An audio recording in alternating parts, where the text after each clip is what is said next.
Hello दोस्तों, welcome back to my YouTube channel. तो आज जो हम डिस्कस करने वाले हैं वो हम डिस्कस करेंगे फ्यूचर टेंस। प्रेजेंट पास्ट हम डिस्कस कर चुके हैं। We have already discussed present tense and past tense. तो स्टार्ट करते हैं अपना वीडियो।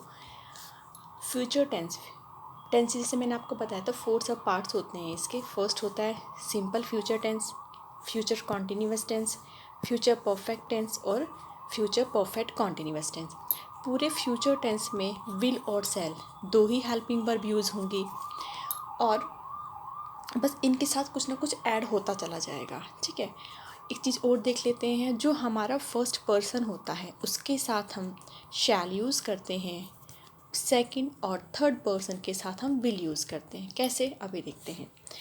तो सबसे पहले इसका रूल देख लेते हैं। इसका रूल क्या होता है? रूल होता है हम सब्जेक्ट लगाएंगे, फिर विल या शैल इनमें से एक हेल्पिंग वर्ब लगाएंगे, वर्ब की फर्स्ट फॉर्म लगाएंगे, फिर हम ऑब्जेक्ट लगाएंगे। जैसे ही विल गो दिल्ली। ठीक है, अब कहाँ पर विल लगाना है, कहाँ पर सेल लगाना है? जो हमारे फर्स्ट पर्सन होते हैं जैसे आई और बी, ये हमारे फर्स्ट पर्सन होते हैं, इनके साथ हम सेल लगाते हैं। और जो सेकंड और थर्ड पर्सन होते हैं उनके साथ हम विल लगाते हैं। जैसे वी, ये वी हमारा फर्स्ट पर्सन है तो we will use shall with this. And he is or third person, he is or third person, so we will use will. अब फर्स्ट पर्सन कौन सा होता है, सेकंड पर्सन कौन सा होता है? एक होते हैं फर्स्ट पर्सन, एक होते हैं सेकंड पर्सन, एक होते हैं थर्ड पर्सन। जो हमारे आई, वी, आर, मी, माइंड, ये सब हमारे फर्स्ट पर्सन होते हैं। और जो यू से बनते हैं, यू, योर, योर्स, ये सब हमारे सेकंड पर्सन होते हैं। और ही, शी, इट या कोई नेम हो, ये सब हमारे थर्ड पर्सन होते हैं। तो हम फर्स्ट पर्सन के साथ हम लगाते हैं सेल और सेकंड और थर्ड इनके साथ हम लगाते हैं विल।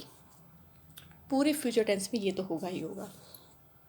और जब हम इसका नेगेटिव लगाएंगे तो विल और शैल के साथ नोट लगा देंगे और हमारा सेंटेंस बन जाएगा। जैसे we shall not write a letter, he will not do his work.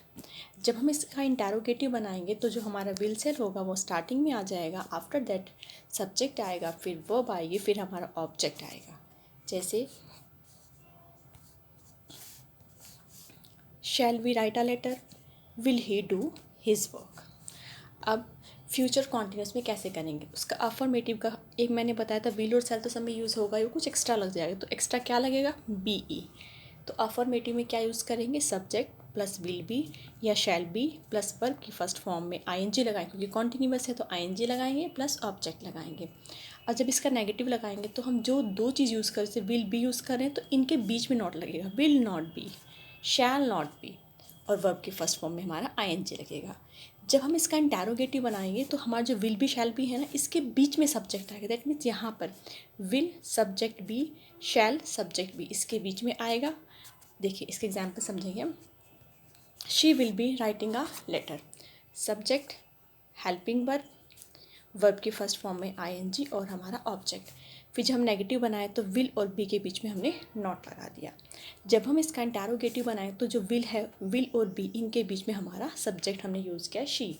तो will she be writing a letter. Future perfect है तो परफेक्ट के साथ वर्ब की थर्ड फॉर्म आएगी ही आएगी। तो इसका अफर्मेटिव रूल्स है सब्जेक्ट प्लस विल हैव या शैल हैव, वर्ब की थर्ड फॉर्म प्लस ऑब्जेक्ट। जब इसका नेगेटिव बनाएंगे तो will not have, shell not have, verb की थर्ड फॉर्म और ऑब्जेक्ट। जब इंटेरोगेटिव बनाएंगे तो विल हैव यूज़ करें तो यहाँ पर हम सब्जेक्ट यूज़ करेंगे, विल सब्जेक्ट हैव या फिर shall subject have plus verb की थर्ड फॉर्म प्लस ऑब्जेक्ट, ऐसे यूज़ करेंगे।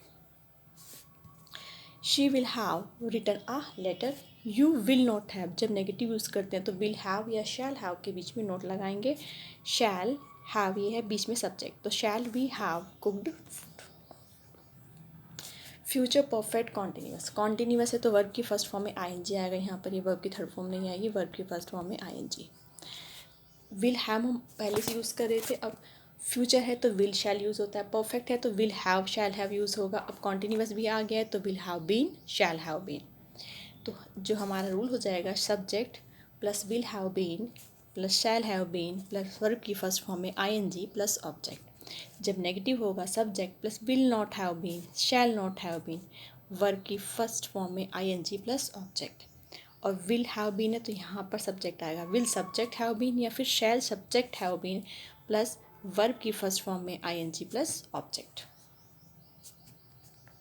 She will not have been cooking food, I shall have been playing football, you will not have been writing a letter, shall I have been going school, shall have been I subject बीच में है। तो future tense पूरा एक sentence से हमने इसके चारों सब पार्ट डिस्कस किए हैं, फर्स्ट पर्सन वाले भी, सेकंड पर्सन वाले भी, थर्ड पर्सन, मतलब सिंपल फॉर्म में भी, कॉन्टिन्यूअस फॉर्म में, इसका परफेक्ट फॉर्म और परफेक्ट कॉन्टिन्यूअस में। कुछ इंपॉर्टेंट पॉइंट्स, जब भी कोई past point of time given होता है, when we have given a past point of time we will use simple past tense, that is the universal law. Simple past tense ही use करेंगे जब भी कोई past point of time given होगा। जैसे वे 2 second पहले आया था तो ही came, he came here 2 minutes ago, 2 minutes before. तो जब भी कोई past point of time given होता है तो हम हमेशा सिंपल पास्ट टेंस यूज़ करते हैं। जब भी ये वर्ड्स आते हैं, recently, just, now, already, yet, ever, never, so, for, up till now, और ये सेंटेंस में इस तरह यूज़ किए गए हैं कि ये इस चीज़ को दिखा रहे हैं कि काम जस्ट अभी अभी फिनिश हुआ है, तो वो सेंटेंस हमेशा और हमेशा प्रेजेंट परफेक्ट में ही बनेगा। ये कुछ इंपॉर्टेंट रूल्स हैं। अब कहाँ पर सिंस यूज़ करते हैं, कहाँ पर फॉर यूज़ करते हैं, इसका मैं एक सेपरेट वीडियो बनाऊँगी, इसमें अच्छे से समझाऊँगी। अब प्रेजेंट, पास्ट और फ्यूचर तीनों सेंटेंस के चारों फॉर्म, प्रेजेंट, पास्ट और फ्यूचर के चारों फॉर्म, सिंपल, कॉन्टिन्यूअस, परफेक्ट और परफेक्ट कॉन्टिन्यूअस का एक चार्ट इसमें बना है, इसे आप PDF में से देख लेंगे। तो ये हमारे यहाँ पर टेंसेस कंप्लीट हो जाते हैं। तो अगर आप इस चैनल पर पहली बार आएँ तो सब्सक्राइब ज़रूर कर देंगे, और मैंने इस वीडियो के डिस्क्रिप्शन बॉक्स में टेलीग्राम चैनल का लिंक दे दिया है, उसे ज्वाइन कर लीजिएगा, तो यहाँ से आपको उसका PDF मिल जाएगा। तो एक नेक्स्ट वीडियो में फिर मिलते हैं, आज के लिए बस इतना ही। Thank you, bye.